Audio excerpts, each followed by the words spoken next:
Among the multitude of Spider-Man movies that have been available since 2002, one that stands out for its fascinating production history is Spider-Man 3.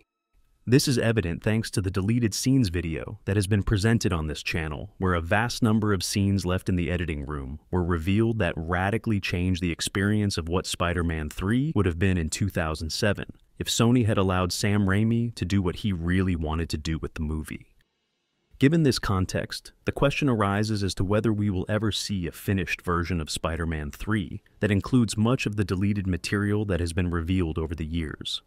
This question does not have a simple answer, since it depends on several factors with great uncertainty. Next, these factors will be explained and developed, and we will try to offer a more accurate answer about the possibility that one day we will be able to see that hidden version of Spider-Man 3, which continues to give something to talk about after almost 17 years since the premiere of the film. Before embarking on answering this question, we believe it is valid to briefly review the history of some superhero films that have undergone a similar development in terms of studio intervention. These films eventually led their directors to clamor for the release of a director's cut that would allow them to show their true intentions with their films. If you like this video, please leave a like and subscribe, as it helps us a lot in the development of these videos.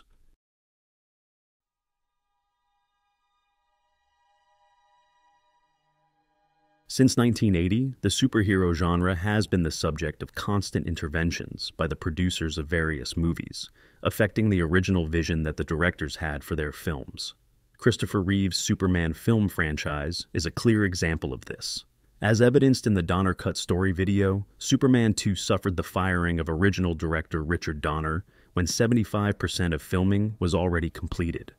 This allowed Richard Lester to take the reins of the project, significantly altering Donner's vision for the film. Fortunately, Donner was able to get a decent closure with the release of his incomplete version of Superman 2, known as the Donner Cut.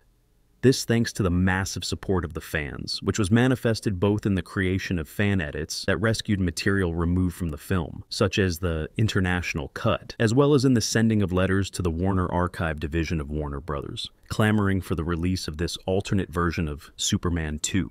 Another more recent example of studio intervention is the infamous Snyder Cut of Justice League. As is well known, Zack Snyder had a very particular vision of the DC heroes, which he was able to execute almost without intervention in his films Man of Steel and Batman v Superman. However, because these films failed to meet the studio's box office expectations and unfavorable reviews from specialists, Warner Brothers decided to make a 180-degree turn to what Snyder had already practically finished with his film Justice League, hiring Joss Whedon to Marvelize the film. As expected, things did not go well, and Justice League ended up being one of the biggest failures in the history of Warner Brothers.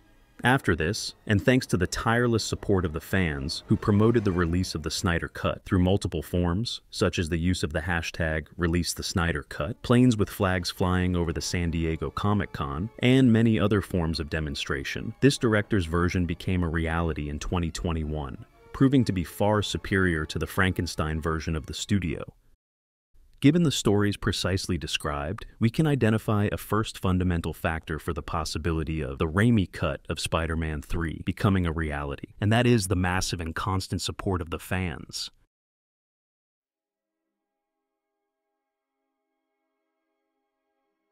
At the end of the day, the film industry is just that, an industry, and industries are governed by the laws of supply and demand. Therefore, there must be significant demand to justify the investment necessary to finalize the CGI and finish the deleted scenes of Venom, Sandman, and other crucial elements of the film, as well as to carry out the marketing process for this new version of the film.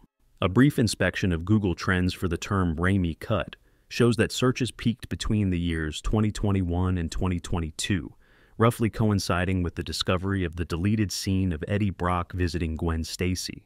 However, after that event, interest has almost completely waned, showing that there is currently no critical mass of support for this version to justify its release. The same result is obtained when analyzing the release The Raimi Cut and Spider-Man 3 deleted scenes hashtags on Twitter, which together do not exceed 8 tweets so far in the month of June 2024, which again shows the lack of support for this potential product.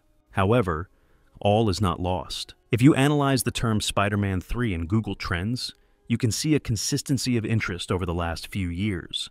This suggests that while specific interest in the Raimi cut has waned, the film itself continues to generate curiosity and conversation, which could be an indication that there is a fan base still interested in Spider-Man 3 related content. The same can be concluded by looking at the numbers of views that videos related to the deleted scenes of Spider-Man 3 receive. An example of this is the recreations of the original death of Venom or the videos of deleted scenes, such as those created on this channel, which reach significant figures, such as 1 million visits in its original version or 100,000 in the updated version. Another notable example is the re-release of the Spider-Man films this year in 2024 to commemorate the 100th anniversary of Columbia Pictures. This event has generated a new wave of support and interest towards Spider-Man 3, proving that the film still has a special place in fans' hearts. The sum of these developments indicates that there is interest in Spider-Man 3 and its deleted content, although there currently does not appear to be a concerted effort on the part of fans to get this material out of Sony's archives. However, if fans manage to make it visible that there is a practically different version of the film saved, perhaps people will begin to actively request Sony to release it. However, this is just speculation.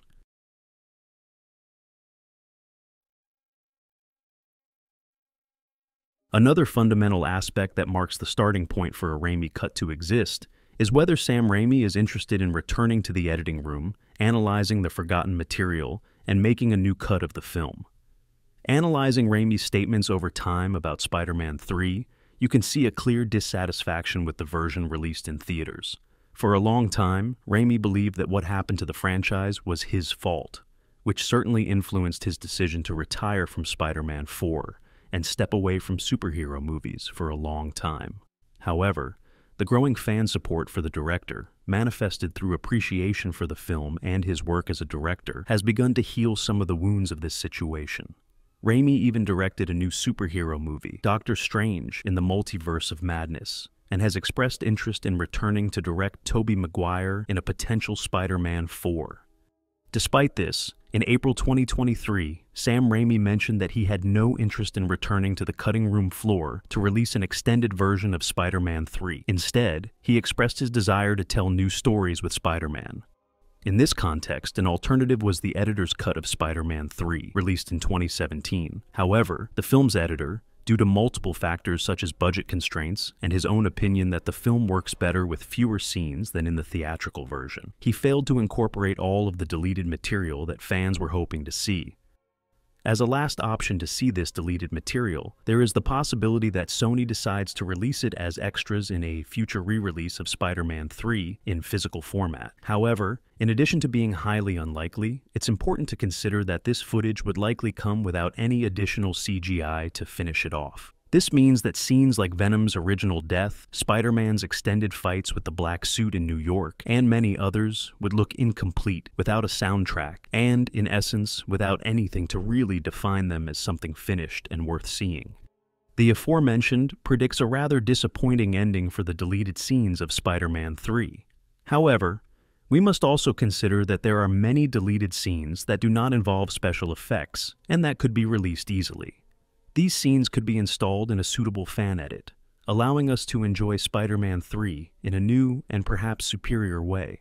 Furthermore, we must not forget that, with the widespread use of tools like Blender, the possibilities are practically unlimited to create totally professional edits that rival those released by the studios. You only need to look at the incredible work that Mr. Vega is doing in honor of the plan that Zack Snyder had for Justice League 2. If the unfinished scenes of Venom's death were eventually obtained, and a talented fan ventured to finish them, we could get some incredible footage that could be reinstated in a Spider-Man 3 fan edit. In conclusion, although the future of Spider-Man 3 deleted scenes may seem uncertain and discouraging, continued fan support and advances in editing technology could open the door to improved and more complete versions of the film. And who knows, maybe later Sony will venture to release its own alternate version of Spider-Man 3. The international cut of Superman 2 is proof that this is possible.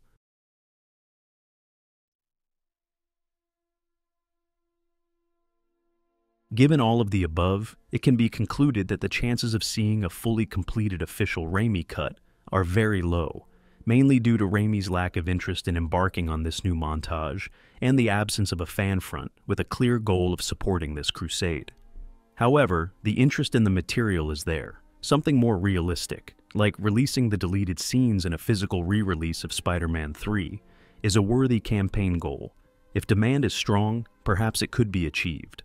Also, this release of non-CGI scenes wouldn't be the end.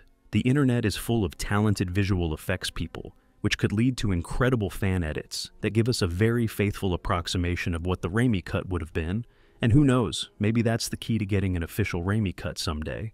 But that's all for today's video. I hope you enjoyed it and that it was informative. We'll see you in the next video. Bye.